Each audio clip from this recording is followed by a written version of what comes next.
Évangile de Jésus-Christ selon Saint Luc. L'an 15 de règne de l'empereur Tibère, Ponce Pilate étant gouverneur de la Judée, Hérode étant alors au pouvoir en Galilée, son frère Philippe dans le pays de Outurée et des Trachonitides, Lysianis en Abilène, les grands prêtres étant Anne et Caïphe. La parole de Dieu fut adressée dans le désert à Jean, le fils de Zacharie. Il parcourut toute la région de Jérusalem en proclamant un baptême de conversion pour le pardon des péchés. Comme il est écrit dans le livre des oracles d'Isaïe, le prophète. Voix de celui qui crie dans le désert, préparez le chemin du Seigneur, rendez droit ses sentiers. Tout ravin sera comblé, toute montagne et toute colline seront abaissées. Les passages tortueux deviendront droits. Les chemins rocailleux seront aplanis et tout être vivant verra le salut de Dieu. Acclamons la parole du Seigneur. Asseyez-vous. Alors nous sommes dans le deuxième dimanche du temps de l'Avent et l'Église ce matin, elle nous donne cette parole et dans laquelle Saint Luc, elle parle d'une façon on peut poser la question, pourquoi il a besoin de présenter la réalité politique de la région où il y a Jésus et pourquoi il a besoin aussi de présenter la réalité religieuse. Politique représente les païens et religieux représente les juifs.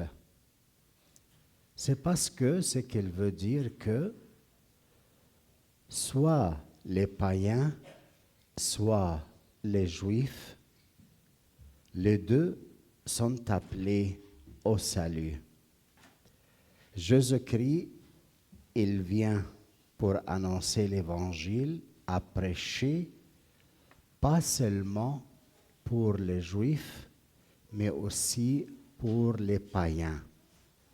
C'est pour cela qu'il est en train de proclamer la parole devant toute une réalité politique et hébreu. Et un peu plus avant, la réalité politique va présenter tout un témoignage contre Jean-Baptiste, jusqu'au point qu'il le coupe la tête. Et Pilate, avec le pouvoir politique, Pilate, avec le pouvoir religieux, Anne et Caïphe, vont présenter toute une réalité contre Jésus-Christ. Alors, ce qu'il est en train de dire aujourd'hui, Luc, est que la politique et la religion juive se sont mis d'accord contre l'innocent, contre Jésus et contre Jean-Baptiste. Mais pour accueillir Jésus, Luc, il manifeste une chose, il fait un appel. Les montagnes seront baissées et le ravin sera comblé. C'est-à-dire quoi? Toutes les réalités pleines d'orgueil, pleines de sentir soi-même, penser qu'il est le meilleur dans la paroisse, que tout le monde le doive obéissance et qu'il est quelqu'un ici, oui. Hein? À ce monde-là, le Seigneur adresse une parole ce matin. Que la montagne s'abaisse, l'orgueil, la considération de soi, penser de soi-même quelque chose hors de réalité. Saint Jean-Baptiste, il prêche ce matin cet appel à devenir humble. Humble en quel sens? Le mot humble vient de l'humilité, vient de mot terre. La terre, la poussière. Qu'est-ce que c'est l'humilité? Être humble, considéré comme une poussière. Qu'est-ce que tu es? Tu es de poussière et à la poussière, tu vas retourner. Le Seigneur nous invite dans cette deuxième dimanche de regarder en nous-mêmes. Si je suis en train de suivre un chemin tortueux ou j'ai toute une montagne pleine d'orgueil, appelée à être baissée, et les signes qui montrent que tu es humble, une seule chose. Tu sais quoi?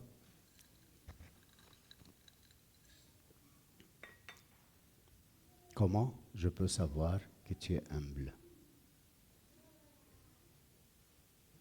Qui peut me dire? C'est sûr que la considération de soi est très baissée. C'est pour ça que si tu as la considération de toi comme quelqu'un, je ne sais pas quoi, tu sais que tu es un fils de Dieu, mais dans le même temps, humble.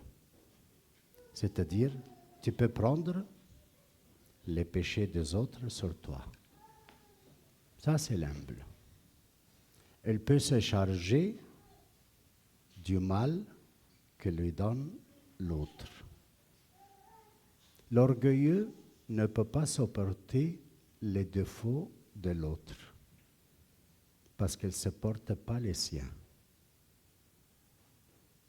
Mais l'humble est celui qui porte sur soi les défauts de l'autre, sans l'accuser. Prions le Seigneur dans ce dimanche qu'il nous donne la grâce de ne pas donner nos oreilles au pouvoir politique, ni au pouvoir religieux qui condamne Jésus, mais d'écouter les paroles des prophètes et se laisser devenir humble, parce que le Seigneur visite les humbles. Les humbles, elle le regarde de proche, dit le psaume. Mais l'orgueilleux, celui qui se considère quelque chose, qui ne supporte pas les défauts des autres, l'orgueilleux, le Seigneur le regarde de très loin et le laisse faire. Fais ce qu'il veut. N'intervienne pas. Laisse dans ses vices, dans ses bébites. Laisse penser qu'il veut, regarder comme il veut. Le laisse loin. Prions le Seigneur qui nous donne ce regard vers nous-mêmes, humble. On se considère comme nous sommes vraiment pour accueillir le Seigneur qui nous visite. Amen.